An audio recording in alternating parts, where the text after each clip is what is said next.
الصلاة والسلام على سيد المرسلين وعلى آله وأصحابه أجمعين. أما بعد،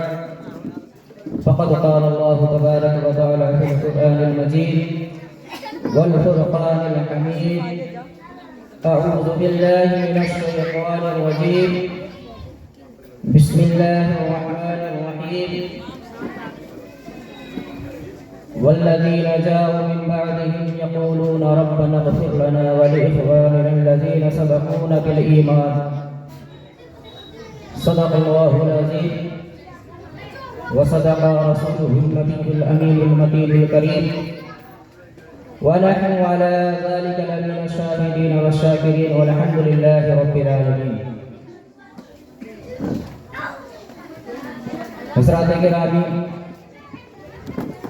آپ حضرات بہت دیر سے نعت پاک سماعت کر رہے تھے. جناب شاعر اسلام دانش رضا کلکتوی سے آپ نے ابھی بہت ہی خوبصورت لہجے میں نعت رسول سماعت کی ہے، اور انہیں میرے بعد بھی موقع دیا جائے گا انشاءاللہ. میرے بعد عمدۃ الخطباء حضرت اللہ و مولانا غلام غوث رضا امجدی صاحب قبلہ کو بھی آپ سماعت کریں گے. میں تھوڑی دیر کے لیے جس حوالے سے یہ محفل منعقد کی گئی ہے اس تعلق سے آپ کے ساتھ میں کچھ باتیں ان علماء کرام کے دعاؤں کا سہارا لیتے ہوئے پہنچانے کی کوشش کروں گا. آج کی یہ محفل ایصال ثواب کے حوالے سے منعقد کی گئی ہے. اللہ رب العزت سے دعا ہے کہ اللہ تعالی مرحومہ مغفورہ فاطمہ خاتون کو بے حساب مغفرت فرما کر جنت الفردوس میں اعلیٰ مقام عطا فرمائے، اور ان کی قبر میں رحمت و نور کی بارش عطا فرمائے. حضرات گرامی، میں مبارکباد پیش کرتا ہوں اس گھر کے ان تمام افراد کی بارگاہ میں جو وقتاً فوقتاً ٹائم ٹو ٹائم اپنے مرحومین کی بارگاہ میں ایصال ثواب پہنچانے کا کام کرتے رہتے ہیں. کیونکہ جب مردے قبر میں چلے جاتے ہیں تو انہیں کوئی نیک کام کرنے کی اجازت نہیں ہوتی ہے، اور جب انہیں کوئی نیک کام کرنے کی مہلت نہیں ملتی ہے تو اب انہیں ثواب پہنچے گا کیسے؟ جب ہم ان کے لیے ایصال ثواب کریں گے تبھی نہ انہیں ثواب ملے گا. جب مردے قبر میں چلے جاتے ہیں تو نہ وہ نماز پڑھ سکتے ہیں، نہ وہ روزہ رکھ سکتے ہیں، نہ وہ قرآن پاک کی تلاوت کر سکتے ہیں. انبیاء کرام کی شان اور ہے، لیکن عام مردوں کی یہ اجازت نہیں ہوتی ہے کہ وہ قبر میں جا کر کے نیک عمل کرے. لیکن جو ہم ان کے لیے ایصال ثواب کرتے ہیں ان کے ذریعے سے اللہ رب العزت ان کی گناہوں کو معاف کر کے، ان کے عذاب کو مٹا کر کے ان کو راحت کا سامان فراہم کرتا ہے،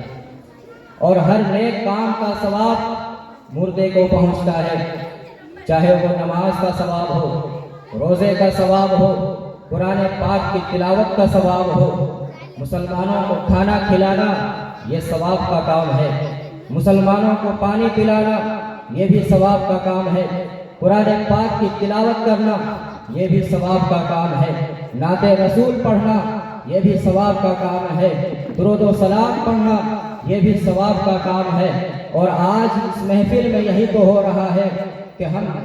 کوئی نعت رسول پڑھ رہا ہے، کوئی قرآن پاک کی تلاوت کر رہا ہے، کوئی درود و سلام کا نغمہ اپنے لبوں پہ سجائے ہوئے ہے۔ یہ جو کچھ اس محفل میں ہو رہا ہے یہ سب نیک عمل ہے، اور ہر نیک عمل کا ثواب مردے کو پہنچتا ہے۔ اور چونکہ اس کے گھر والوں کی یہ نیت تھی کہ اس کار خیر کا ثواب مردے کو پہنچے، تو یہ جو کچھ آج یہ خرچ کر رہے ہیں یہ کوئی بیکار خرچ نہیں کر رہے ہیں، بلکہ یہ اللہ کی راہ میں خرچ کر رہے ہیں، دین کی راہ میں خرچ کر رہے ہیں۔ اور جو اللہ کے راہ میں خرچ ہو اس پر اللہ رب العزت ثواب عطا فرماتا ہے، اور ہر وہ نیک کام جس پر اللہ ثواب عطا کرے اس کا ثواب مردوں کو پہنچانا جائز ہے۔ اور وہ کس طرح سے جائز ہے، آئیے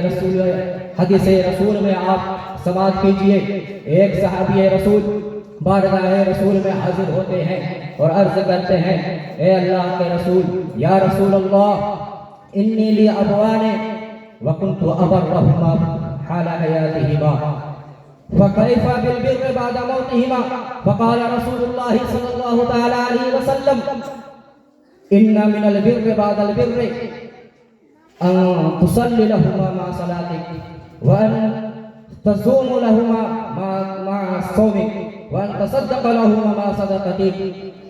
ایک صحابی رسول حضور کی بارگاہ میں حاضر ہوتے ہیں اور عرض کرتے ہیں، اے اللہ کے رسول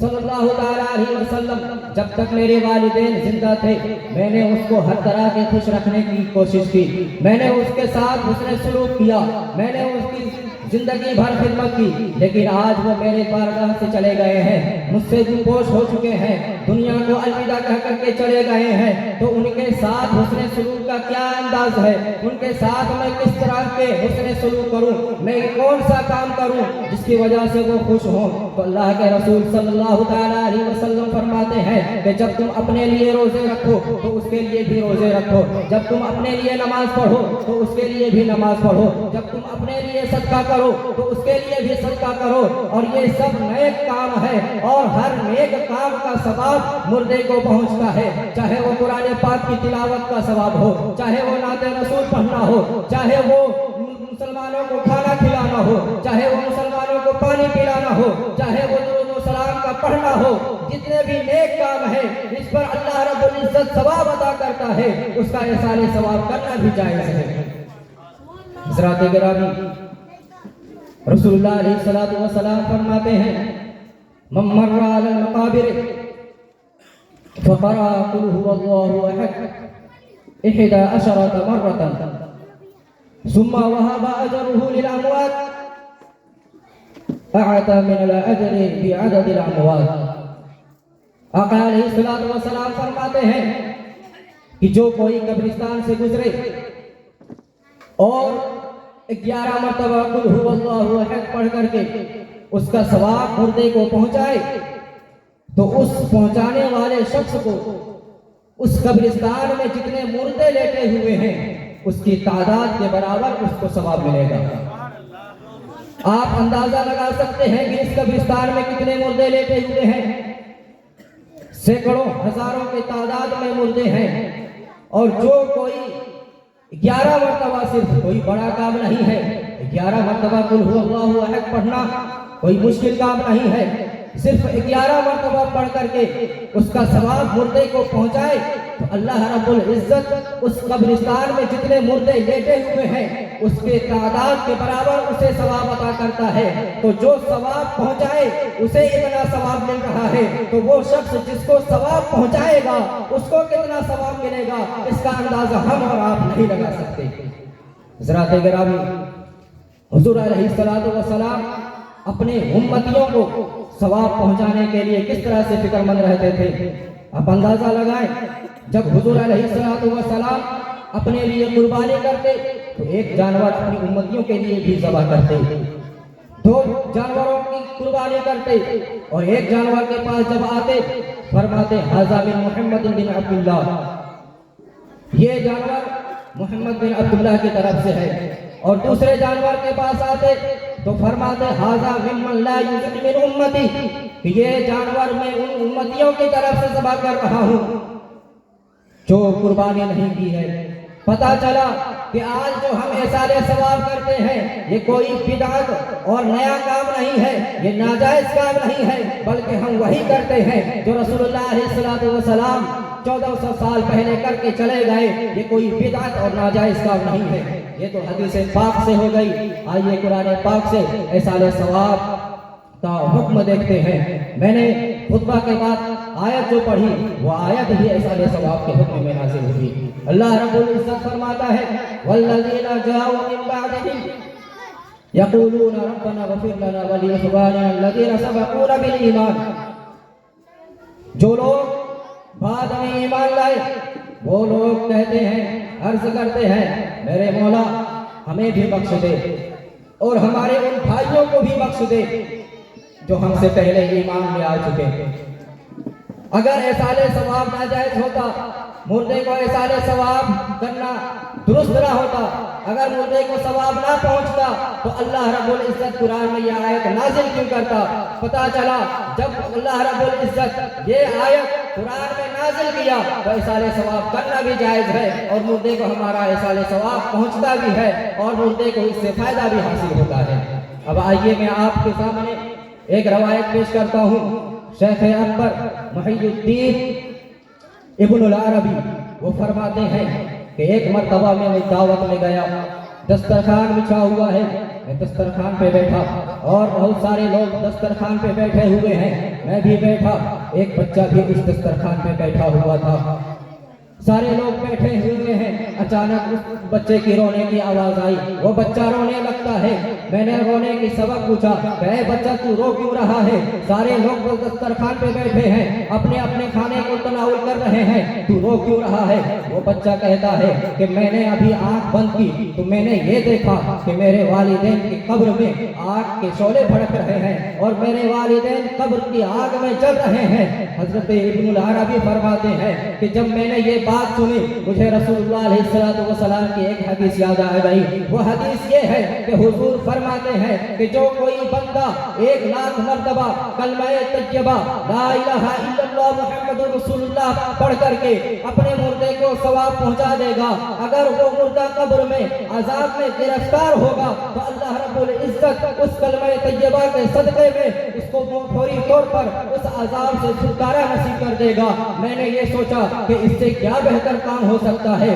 کہ میرے پاس تو 1,00,000 مرتبہ کلمہ طیبہ پڑھا ہوا موجود ہے۔ میں یہ سوچا اور میں نے یہ ثواب جو پڑھا ہوا تھا اس کا ثواب میں نے اس کے بچے کے والدین کو نظر کر دیا۔ تھوڑی دیر گزری تھی کہ بچے کی ہنسنے کی آواز آئی، میں نے ہنسنے کی وجہ پوچھی، وہ بچہ کہتا ہے کہ جب تھوڑی دیر پہلے میں نے دیکھا کہ میرے والدین کے قبر میں آگ کے شعلے بھڑک رہے ہیں اور میرے والدین قبر کی عذاب میں گرفتار ہیں، آگ میں جل رہے ہیں، لیکن تھوڑی دیر کے بعد میں نے اپنی آنکھ بند کی تو میں یہ دیکھتا ہوں کہ جو شعلے بھڑک رہے تھے اب وہ آگ کے انگارے دھول میں بدل گئے اور میرے والدین دھول کے بستر پہ لیٹے ہوئے ہیں۔ ابن العربی فرماتے ہیں کہ میں نے اس حدیث کے ذریعے سے اس بچے کے کشف کو معلوم کر لیا اور اس بچے کے کشف کے ذریعے سے میں نے حدیث کی صداقت کا اندازہ کر لیا۔